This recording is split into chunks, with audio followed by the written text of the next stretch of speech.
Hi friends, welcome back to my channel. അപ്പോൾ ഇന്ന് ഞാൻ നല്ല അടിപൊളിയായിട്ടുള്ള ഒരു ബീഫ് കറിൻ്റെ റെസിപ്പി ആയിട്ടാണ് വന്നിട്ടുള്ളത്. നമുക്ക് കുക്കറിൽ തന്നെ വളരെ എളുപ്പത്തിൽ തയ്യാറാക്കി എടുക്കാൻ പറ്റിയിട്ടുള്ള അടിപൊളിയായിട്ടുള്ള ഒരു ബീഫ് കറിയാണ് കേട്ടോ. അപ്പോൾ നമുക്ക് അതിൻ്റെ റെസിപ്പി എങ്ങനെ നോക്കാം. അതിനായിട്ട് മിക്സിൻ്റെ ജാറിലേക്ക് ആദ്യം തന്നെ കുറച്ച് വെളുത്തുള്ളിയും പിന്നെ ഒരു 3 പീസ് ഇഞ്ചിയും ഒരു 4 പച്ചമുളകും പിന്നെ ഒരു 1/2 ടീസ്പൂൺ വലിയ ജീരകവും കൂടി ചേർത്ത് കൊടുക്കുന്നുണ്ട്. എന്നിട്ട് നമുക്കിത് നന്നായിട്ടൊന്ന് ക്രഷ് ചെയ്തെടുക്കാം കേട്ടോ. അപ്പോൾ ഇതിവിടെ നന്നായിട്ട് ക്രഷ് ചെയ്തെടുത്ത് വെച്ചിട്ടുണ്ട്.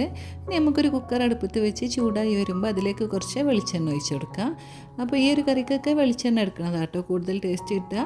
എന്നിട്ട് അതിലേക്ക് നമ്മൾ നേരത്തെ ചതച്ചെടുത്ത് വെച്ചിട്ടുള്ള ഇഞ്ചിൻ്റെ പച്ചമുളകിൻ്റെ ഒക്കെ പേസ്റ്റ് ചേർത്ത് നന്നായിട്ടൊന്ന് വഴറ്റി കൊടുക്കുക കേട്ടോ.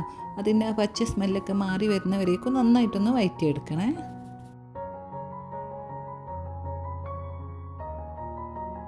ഇനി ഞാനിതിലേക്ക് കുറച്ചധികം തന്നെ ചെറിയുള്ളി അരിഞ്ഞത് ചേർത്ത് കൊടുക്കുകയാണ്.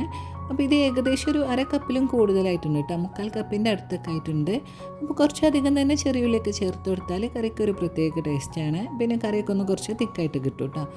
അപ്പോൾ അതാ ചെറിയുള്ളി നമുക്ക് ചെറുതായിട്ടൊന്ന് വഴറ്റിയെടുക്കാം. അപ്പോൾ ഇതാ ചെറിയുള്ളി കുറച്ചൊന്ന് വഴറ്റിയെടുത്തിട്ടുണ്ട്. ഇനി അതിലേക്ക് 2 മീഡിയം സൈസിലുള്ള സവാളയാണ് ഞാൻ എടുത്തിട്ടുള്ളത്. അത് അരിഞ്ഞതും അതിൻ്റെ കൂടെ കുറച്ച് കറിവേപ്പിലയും കൂടി ചേർത്ത് കൊടുക്കാം. പിന്നെ ഇതാ പാകത്തിനുള്ള ഉപ്പും കൂടി ഇട്ട് നമുക്ക് സവാള നന്നായിട്ടൊന്ന് വഴറ്റിയെടുക്കാം.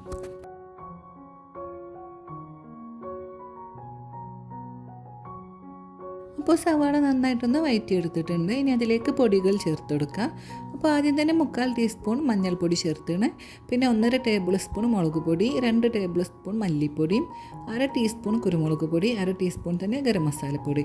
ഇത്രയും പൊടികളാണ് ചേർത്ത് കൊടുക്കുന്നത്. എന്നിട്ട് നന്നായിട്ടൊന്ന് പൊടികൾ വഴറ്റിയെടുക്കാം.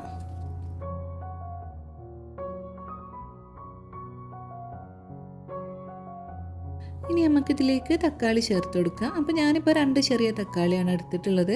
വലുതാണെങ്കിൽ ഒന്നിൻ്റെ പകുതിയൊക്കെ മതിയാവുമായിരിക്കും. അപ്പോൾ അതും കൂടി ചേർത്തൊന്ന് ഇളക്കി കൊടുക്കാം.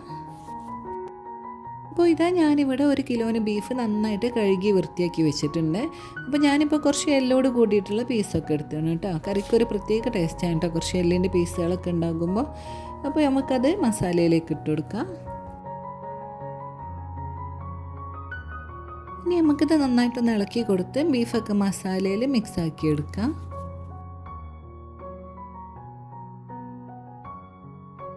ബീഫൊക്കെ മസാലയിൽ നന്നായിട്ട് മിക്സാക്കി എടുത്താണ്. ഇനി അതിലേക്ക് 2 കപ്പോളം നല്ല തിളച്ച വെള്ളം ഒഴിച്ച് കൊടുക്കുകയാണേ. ഇനി നമുക്കിത് നന്നായിട്ടൊന്ന് ഇളക്കി കൊടുത്ത ശേഷം കുക്കർ അടച്ച് വെച്ചാണ്ട് വേവിച്ചെടുക്കാം കേട്ടോ. അപ്പോൾ ഞാനിപ്പോൾ ഈ ഒരു ബീഫ് വേവിച്ചെടുക്കാൻ വേണ്ടിയിട്ട് 10 വിസിൽ അടുപ്പിച്ചെടുത്താണ്. അപ്പോൾ എല്ലാ ബീഫിനും ഒരേ വേവല്ല കേട്ടോ. അപ്പോൾ ഞങ്ങളുടെ കയ്യിലുള്ള ബീഫിനനുസരിച്ച് വിസിലൊക്കെ അടുപ്പിച്ച് വേവിച്ചെടുക്കാം. അപ്പോൾ ഇതാ ഒരു 10 വിസിലൊക്കെ ആയ ശേഷം ഞാൻ ഫ്ലെയിം ഓഫ് ആക്കിയിട്ടായിരുന്നു കേട്ടോ. എന്നിട്ട് അതിലെ പ്രഷറൊക്കെ പോയ ശേഷമാണ് ഞാൻ ഈ കുക്കർ ഓപ്പൺ ചെയ്യുന്നത്. അപ്പോൾ ഇതാ നമ്മളെ കറിയൊക്കെ അടിപൊളിയായിട്ട് വന്നിട്ടുണ്ട് കേട്ടോ. ഇനി നമുക്കിത് നന്നായിട്ടൊന്ന് ഇളക്കി കൊടുക്കാം. അപ്പോൾ ബീഫൊക്കെ നല്ല പാകത്തിന് തന്നെ വെന്ത് വന്നിട്ടുണ്ട്. ഒട്ടും ഉടഞ്ഞൊന്നും പോയിട്ടില്ല കേട്ടോ. നല്ല പാകത്തിനുള്ള വേവായി കിട്ടിയിട്ടുണ്ട്. ഇനി നമുക്കിതിലേക്ക് കുറച്ച് മല്ലിയില അരിഞ്ഞതും കൂടി ചേർത്ത് ഒന്ന് ഇളക്കി കൊടുക്കാം. അപ്പോൾ ഇത്രയേ ഉള്ളൂ കേട്ടോ. അടിപൊളിയായിട്ടുള്ള നമ്മളെ ബീഫ് കറി തയ്യാറാക്കാനായിട്ട് നല്ല നെയ്ച്ചോറിൻ്റെ, പത്തിരിൻ്റെ, പൊറോട്ടൻ്റെ കൂടെയൊക്കെ അടിപൊളിയായിരിക്കും കേട്ടോ. അപ്പോൾ ഇതുപോലെ ബീഫ് കറി ഉണ്ടാക്കി നോക്കാത്തവരുണ്ടെങ്കിൽ തീർച്ചയായിട്ടും ഒന്ന് ട്രൈ ചെയ്ത് നോക്കണേ. ഇനിയിപ്പോൾ ഞാനിതൊരു സെർവിങ് ബൗളിലേക്ക് മാറ്റുകയാണ്. അപ്പോൾ ഇന്നത്തെ ഒരു റെസിപ്പി നിങ്ങൾക്ക് എല്ലാവർക്കും ഇഷ്ടമായെന്ന് വിചാരിക്കണം. അപ്പോൾ വീഡിയോ ഇഷ്ടമായാൽ ലൈക്ക് ചെയ്യുക, ഷെയർ ചെയ്യുക, സബ്സ്ക്രൈബൊക്കെ ചെയ്ത് സപ്പോർട്ട് ചെയ്യണേ. അടുത്തൊരു വീഡിയോ ആയിട്ട് വീണ്ടും കാണാം. അതുവരേക്കും ബൈ ഗൈസ്.